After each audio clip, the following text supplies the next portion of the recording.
Hindi mo ako mapipigilan, Ariel. Ako ang nakatakda.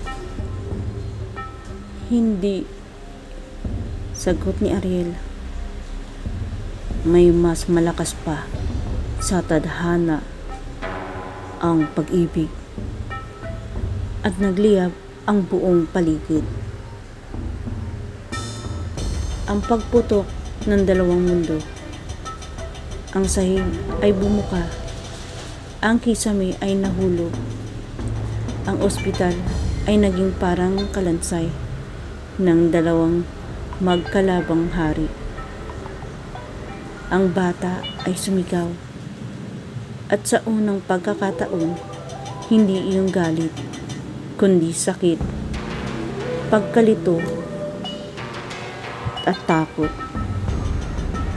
Ina! Pero huli na.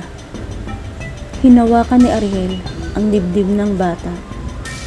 Isang liwanag ang sumiklab at pareho silang natunaw ng dilaw at itim na alon ng enerhiya. Ariel!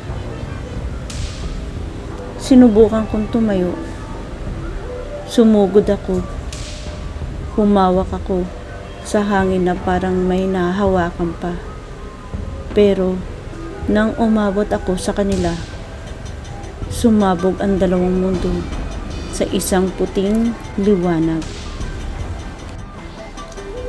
At pagkatapos nun, katahimikan, kadakilaan, at isang malamig na hangin ang dumampi sa pisngi ko.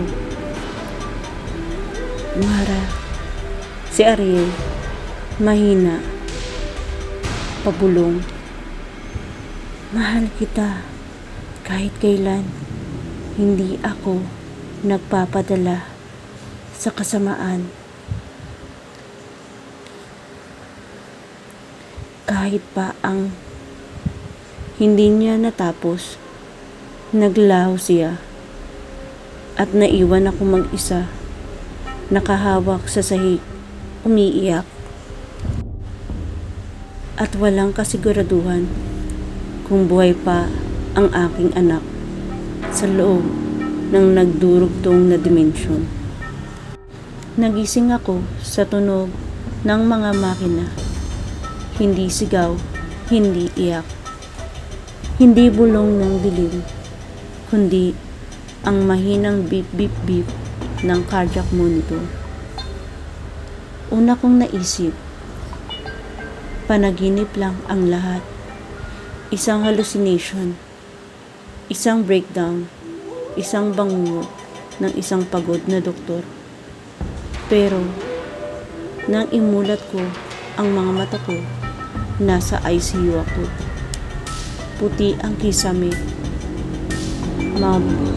mabango ang hangin, antiseptic, may IV sa braso ko, may benta sa tagiliran, at sa gilid ng kama, nakaupo si Nurse Aida. Namumugto ang mata. Parang ilang araw hindi natulog. Riva, mahina niyang sabi. Salamat sa Diyos. Nagising ka na. Gusto kong magsalita.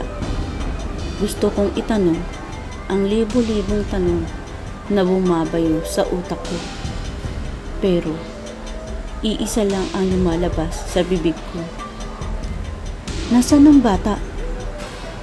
Nanigas siya. Parang may malamig na kamay na humawak sa dibdib ko. Aida, nasaan ang bata? Inulit ko. Mas malakas. Tumayo siya, lumapit sa bintana. Matagal bago siya nagsalita. Walang sanggol na naka-record, Riva. Hindi ako huminga. Walang sanggol na na-record, Riva. Hindi ako makahinga. Anong ibig mong sabihin? Walang admission record ng babaeng dinala mo. Walang delivery. Walang emergency incident. Walang nilunok niya ang laway. Itim na usok. Napaupo ako. Hindi yan totoo.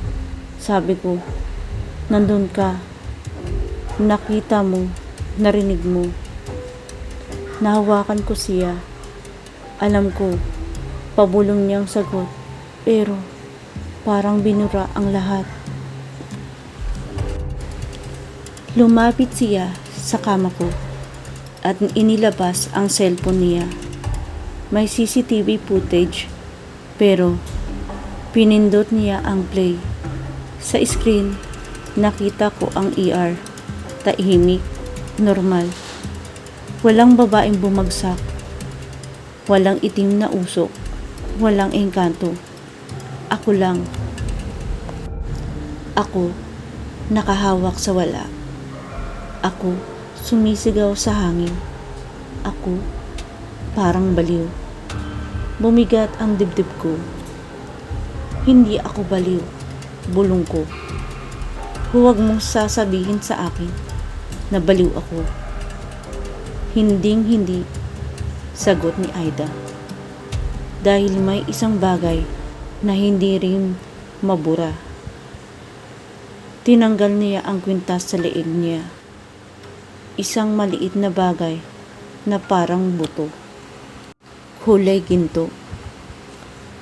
May ukit na simbolo na hindi ko maintindihan. Pagkatapos ng lahat, sabi niya, ito ang nakita kong nasa sahig ng delivery room. Hinawakan ko ito. At sa sandaling iyon, bumalik ang init, hindi apoy, hindi sakit, kundi init ng pag-alala. Parang yakap, parang huling haplos, at may boses, mahina, malayo. Riva. Napatigil ang hininga ko. Siya iyon, bulong ko. Si Ismero. Engkanto. Tanong ni Aida. Tumango ako. Pagkalipas ng 3 araw, pinayagan akong umuwi. Opisyal na na-diagnose.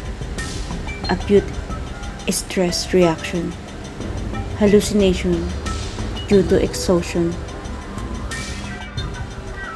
Pinagpahinga ako. Pinayuhang magliw. Pero, paano ka magpapahinga kung alam mong may bata na isinilang sa dilim? Sa gabi, hindi ako makatulog. Sa bawat pikit, nakikita ko ang mata ng sanggol. Hindi na pula, hindi na itim. Nalilito. Parang batang naghahanap ng ina. At minsan, naririnig ko ang iyak. Hindi sa loob ng kwarto, kundi sa pagitan ng hangin at panaginip. Isang gabi, habang nakaupo ako sa gilid ng kama, biglang kumislap ang ilaw. At ang salamin sa aparador nagkaroon ng anino. Isang lalaking nakatayo sa likod ko. Hindi ito tumingin agad. Alam ko kung sino siya. Ismero, sabi ko. Salamat, sagot niya, mahina. Hindi na siya buo. Parang kalahati na lang ng anyo niya ang naandoon. Buhay ba siya? Tanong ko. Ang bata, anak ni Amara. Tumahimik siya at si Amara. Mas tumagal ang katahimikan. buhay. Sagot niya sa wakas. Pero, hindi na sa mundong ito. Parang may punit na humila sa dibdib ko. At sa bata, hindi siya naging hari ng dilim, sabi ni Ismero. Pero, hindi rin siya naging ganap na liwanag. Lumapit siya sa salamin at sa unang pagkakataon, nakita kong umiiyak ang isang engkanto. Siya ay ikinulong sa pagitan ng dalawang mundo. Parang ospital, bulong ko. Ngumiti siya, mapait. Oo, sagot niya. Parang ospital. Lumipas ang mga linggo. Bumalik ako sa trabaho. Ngunit sa ospital ay hindi na pareho. May mga pasyenteng biglang nagkukwento ng batang umiiyak sa basement. Aninong naglalakad sa hallway tuwing 3:00. Malamig na hangin sa delivery room kahit walang aircon. At sa tuwing narinig ko iyon, alam ko siya iyon.